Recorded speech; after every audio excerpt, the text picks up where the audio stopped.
大約下我自己啦，咁其實我香港咧就有10幾間嘅餐廳啦、蛋糕店啦、糖果店啦，全部咧都係代理外國嘅牌子。我將即係10年前我將好多外國嘅牌子咧帶嚟香港，咁注入香港一個餐飲業嘅一個新嘅潮流啦。咁但係頭先我聽到杜老師嘅分享咧，就話餐飲業啊好快會俾 AI 代替，咁我深入沉一沉，咁但係啊，所以今日同大家分享一下啦。咁另外咧，我哋今日嘅嘉賓咧就係袁武莊，咁好多香港名人界嘅人咧都會認識阿 Colin 嘅。咁但係可能大家唔知有冇喺小紅書見過呢一啲貼咧，就係小紅書就係為什麼他在名人圈永遠都是站在 C 位，就係中間個位，就是在小紅書上面啊，你會看到一些帖子，就是為什麼在香港的名媛圈之中呢，他的位置是永遠都是 C 位，為什麼所有的名媛都讓他站在這 C 位？要不要跟大家講一下？有冇同大家分享一下？一上台搞到我面都紅晒添。大家好，我係 Colin 袁武莊，咁多謝今日婦聯會嘅邀請啦，同埋 Cammy 嘅邀請咧，可以今日同大家分享啦。咁其實好簡單，應該可以做到 C 位咧，因為通常做嘢嗰個都係我嚟嘅，咁所以做邀請嗰個都係我嚟嘅。咁通常我啲朋友都會好好，就請我喺個相嘅中間同佢哋影相啦，所以可能我哋後邊都有啲相可以同大家分享下嘅。咁其實簡單介紹我自己啦。咁其實我係創業咗15年，係做市場推廣先，而家亦都進化到成為一個跨國嘅體驗式嘅企業嘅聯會咁樣啦。咁我喺呢15年之中咧，其實已經成立咗多過3間嘅公司咧，就致力喺呢個體驗嘅sector 入邊咧，就可以帶到唔同嘅價值俾我嘅跨國嘅客人咁樣啦，客戶。因為我哋兩個行業咧，其實都係直接對客戶嘅，即係為客戶提供一個更加好嘅體驗。咁賣嘢最簡單咧，就係將啲嘢擺靚啲啦，訓練啲員工好啲啊，點樣可以同其他唔同牌子合作啊？咁其實我去過好多你嘅活動啦，你可以同大家解釋下，因為我哋今日俾啲相大家睇下，其實袁武莊係做啲咩嘅？因為如果唔係我哋講好耐，大家可能唔知佢做啲乜嘢。咁我講少少，其實我點樣成立我呢間公司或者我自己背景先啦。咁我其實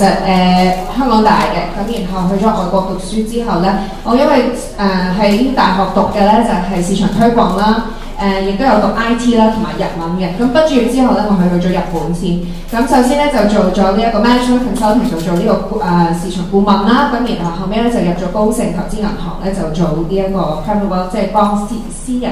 去做佢哋嘅投資管理咁樣樣。咁點解無端端我會轉咗去市場推廣咧？嗰陣時其實我就見到好多喺市場上嘅一啲體驗啊、活動啊、高峰會啊，甚至乎我樣樣覺得都靚就靚啦，但好似冇乜戰略性，覺得好似做完啲嘢都唔知為做乜嘢咁樣樣。咁所以我嗰陣時就因為對呢一個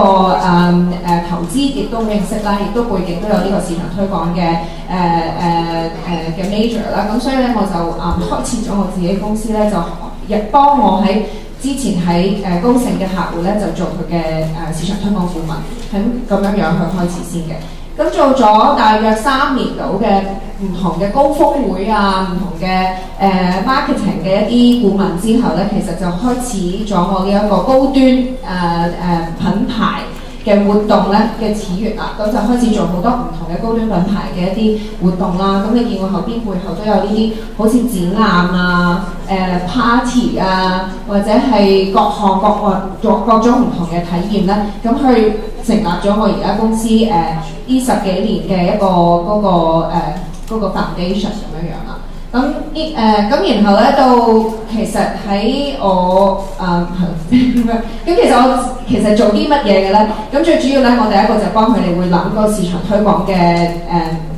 策略啦。第二咧就會幫佢哋設計啦。然之後咧就會真係執行一啲活動嘅簡單嚟講，就等我哋啲客戶可以揾到更多人嚟買嘢消費。係咁我哋今日好多姊妹都係呢啲對象。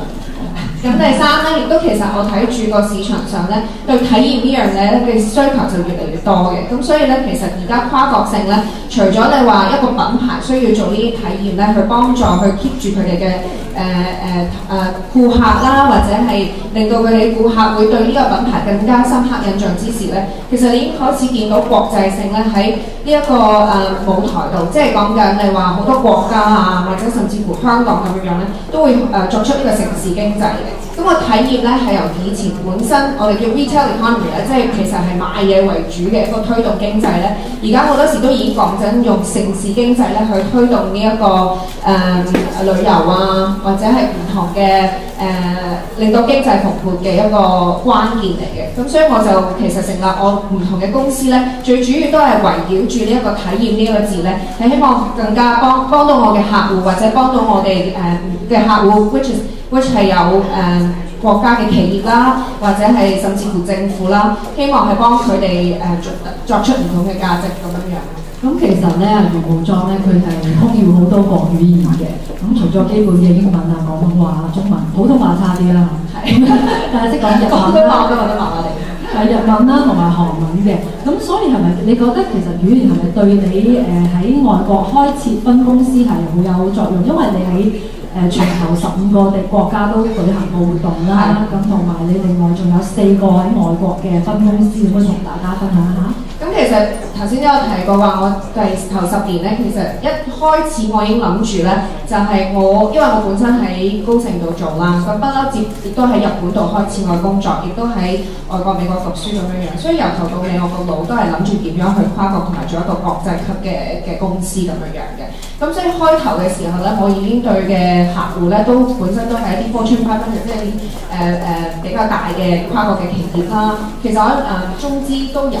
日本、韓國唔同嘅公司，我都有幫佢哋做嘢嘅。咁其實語言嚟講，當然係好大嘅幫助啦。咁因為其實喺最開頭我去日本都係因為我識得講日文之時咧，去到嗰陣時亦都成立咗我自己本身嘅日本嘅一對客戶。咁就係因為咁樣樣咧，去開始咗我呢一個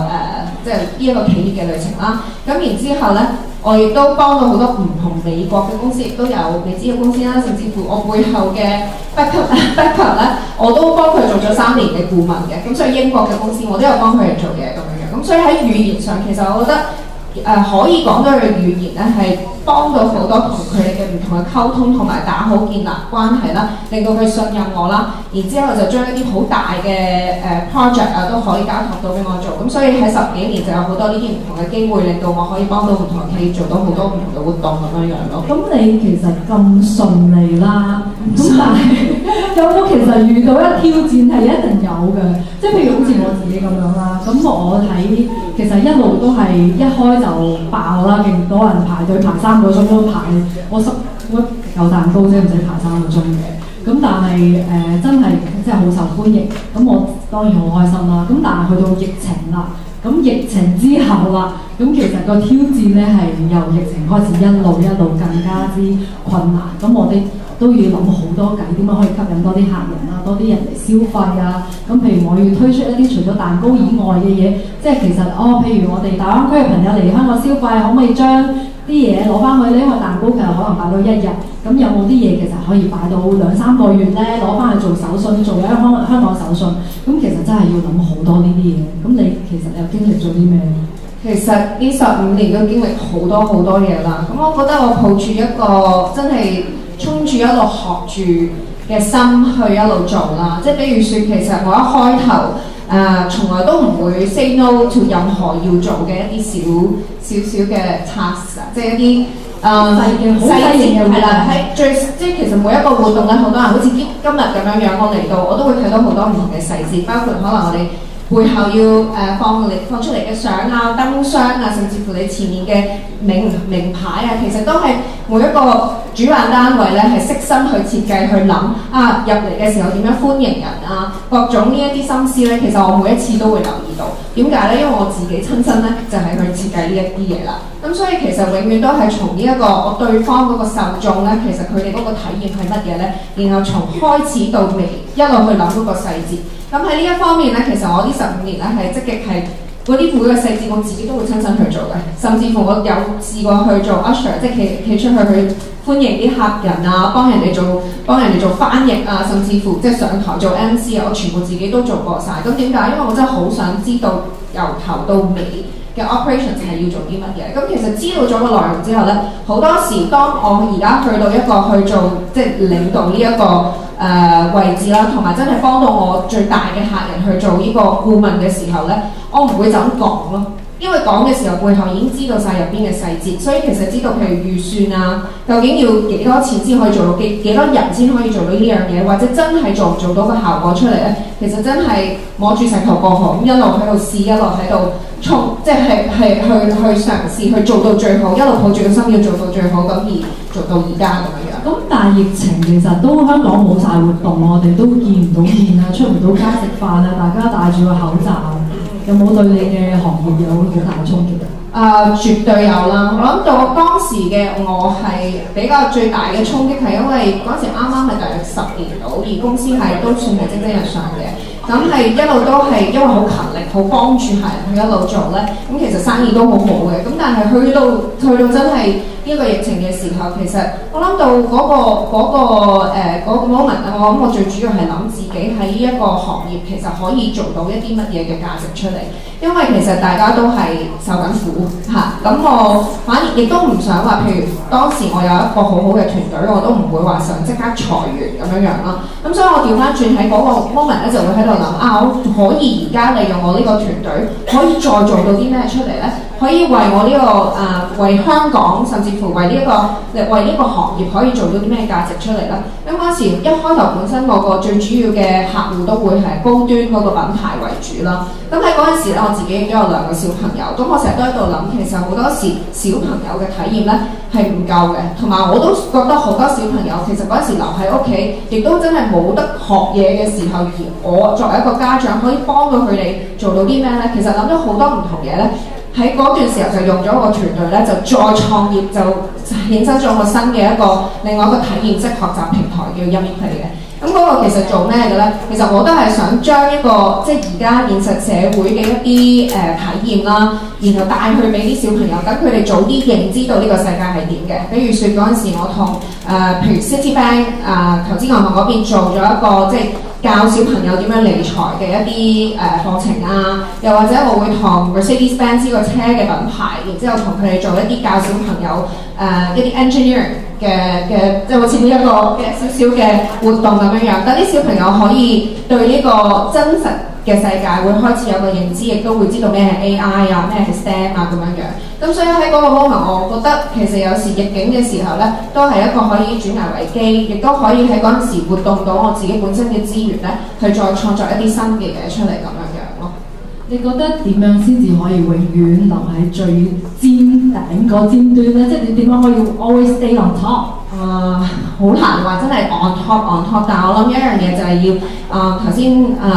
都聽到嘅咧，就係話第一，我覺得一定要 stay humble 嘅，即係一定要謙遜前行。我覺得好緊要嘅一樣嘢咧，就係永遠唔會覺得自己我已經足夠啦，係反而喺另一個心咧，係會覺得我未學得夠，未做得夠，又抱住一個我日日都要做一個新嘅好啲嘅自己出嚟啦，然後去學多啲。另外咧，其實我覺得 AI 喺呢個 AI 呢個 digital 嘅時代嘅時候咧，千祈唔好驚佢。反而頭先都有提過話喺戰略性或者係呢一個 creative 嗰邊啊，係永遠都代替唔到嘅。喺呢即係行業嚟講，咁所以其實如果作為一個企業家咧，我覺得一定要有一個 critical thinking 嗰個戰略性嘅思考，一定要好重要啦。同埋嗰個 creative thinking 點樣可以呢兩樣嘢有一個平衡咧，然後去諗一啲新嘅項目出嚟，然後仲要利用埋有而家新嘅 AI， 其實有好多時會更加高得快咯，係啦。我喺度睇你講緊嘢嘅時候咧，一路咧就好多你節目後邊喺度指住呢個係邊個，呢個邊個咁，係咪見到啲韓星好熟口面咧？點解人可以咁好嘅咧？即係其實即係語言咯，係啦。我諗我嗰樣嘢即語言嗰方面頭先都有提過啦。同埋其實我覺得闖出呢個世界嘅時候，去唔同嘅國家，去即係抱住個心謙卑之心去識唔同嘅朋友。其實好多我本身嘅客戶或者朋友咧，都會繼續去介紹嘅，因為佢都會話啊，其實我可以，因為我一路都抱住一個點樣可以為呢一個社會增值，同埋幫我呢一個幫我嘅客戶增值，或者我呢一行業增值嘅時候，抱住呢個心咧，好多時都會同其他人咧都會有到呢一個互動，因為其實佢哋就會諗，咦，我可以點樣同 Colin 合作嘅咧？我可以點樣同呢一間公司合作嘅咧？我永遠都會係諗 ，OK， 你而家有呢樣嘢，我點樣可以再幫佢升值咁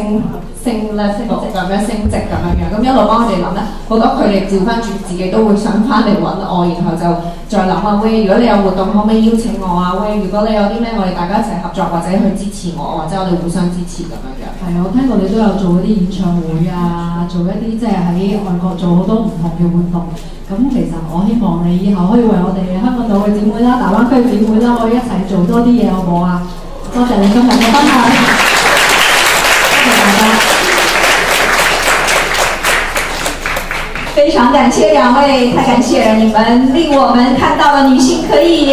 非常美麗地創造自己最高端的一些企業和產品。謝謝。好，我們同時呢也要為兩位來頒發感謝狀。我們有請廣州市婦女聯合會副主席鄺鳳蘭女士，珠海市婦女聯合會副主席江維鳳女士，有請兩位主席為他們來頒發感謝狀。好，有請兩位嘉賓上台。有請金玲主席陪同，謝謝。